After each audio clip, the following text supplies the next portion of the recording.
discussed this before, but it's kind of important. You know what I think of when I think of those people? Do you know who that guy John Gomeshi is? I like NPR, but it's just so easily to be made fun of. It's easy to drive off the road into a tree when you're listening to it, too. You're just oh, yeah. No, there's a lot of... droning on. But that style of talk, which nobody does, that really super sensitive left-wing style of talk, the guy that was...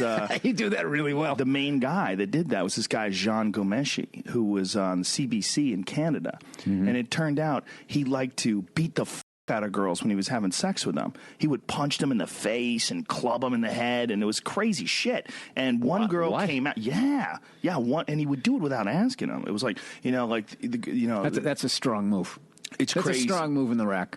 Well, I mean, who knows who's telling the truth? Because he was kind of acquitted of a lot of it. It was very difficult to find. But does he have the money to get acquitted? You know.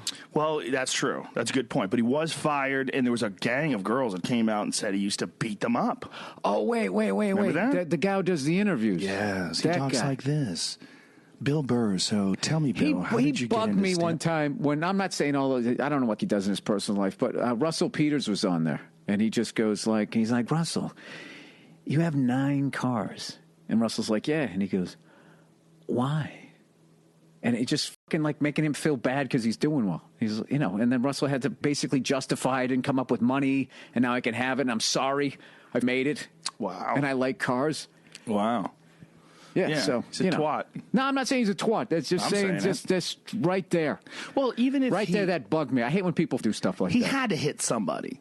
If you get like 8 or 9 chicks that are saying you beat the out of them while you're having sex with them, even if you get off, somebody got cracked. What is your number? That innocent until guilty, or how many accusations? Bill Cosby, I gave in around 30. 30? I heard the first couple, but we had heard that, right? I tapped out around 7. Yeah. No, I there was rumors of his infidelity, but yes. I never heard of... The drugging? You never heard that? No. I did. I heard that. I had heard that. It was like a rumor. It was a rumor that he would drug women. It was a rumor a long time ago. There was a court case that is part of this case from, I believe it was like 2005, and that was one of the reasons why they weren't allowed to admit that evidence, because the judge had made a decision that if he paid this woman off, then it couldn't be admissible in a future trial. But it was all verbal. They didn't get anything on paper. So once they found out they didn't get this on paper, they're like, well, we're going to admit this. And then the woman came out, and then he sued the woman that he gave the money to for drugging her.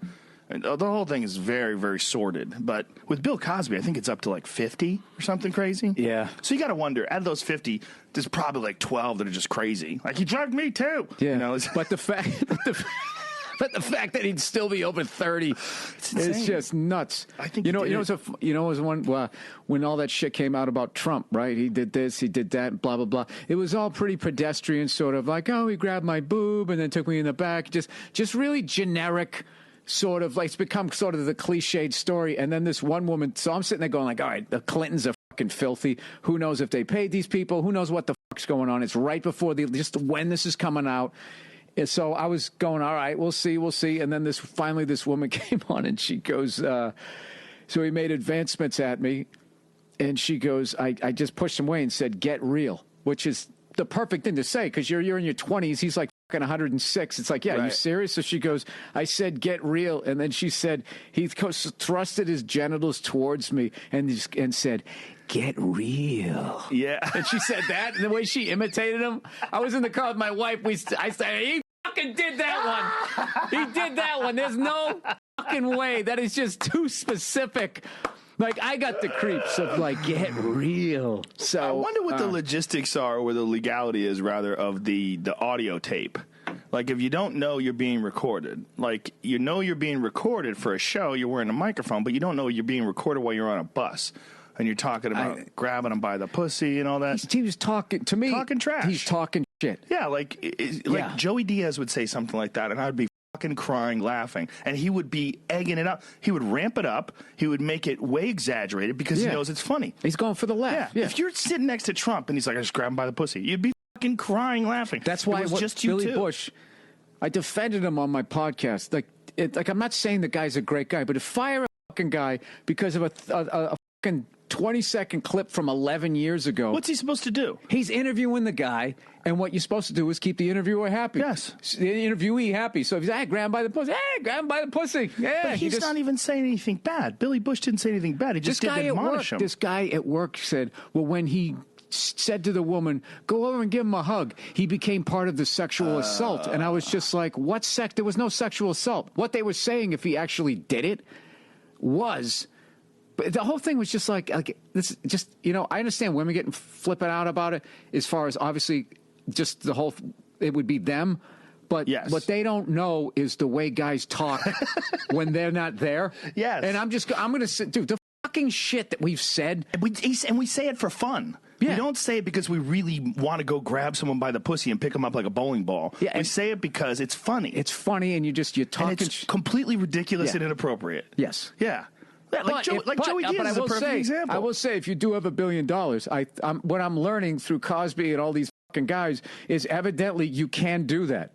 And he did say that. He's going like, you get famous enough, you can just walk up and grab him by the pussy. And that was just so absurd to me. I'm like, you can do that? You can't do that. Well, he's got so much money. You got to think when you get to that billion. I don't think that guy could get you $6,000 in cash if you gave him 5 weeks. But I don't think that's correct.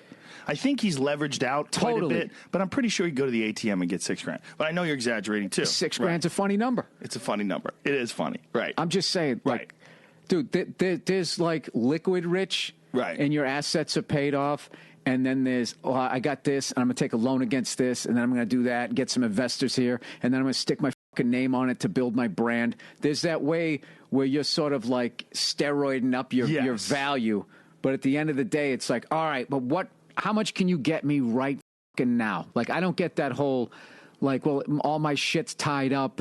Right. And I got other guys, you know, I'm working with. Let me see the zeros. What's in your bank account? Show me your phone. Yeah. Yes. That helicopter with your name on the back, is that paid off? Is that a sticker? Is that a sticker that they take off and then they put fucking Mark Cuban on the back? But if you're a woman showing up at his house and you're supposed to have a business lunch, you don't know that. You show up, he's got this sprawling estate that looks like a castle. He's got these enormous grounds. He's probably got 50 people working just at his house. There's people greeting you. They're taking you into these rooms. He comes out in a $10,000 suit. He's got diamonds and Rolexes and everything's beautiful. And you're like, holy shit, it's Donald Trump. That oh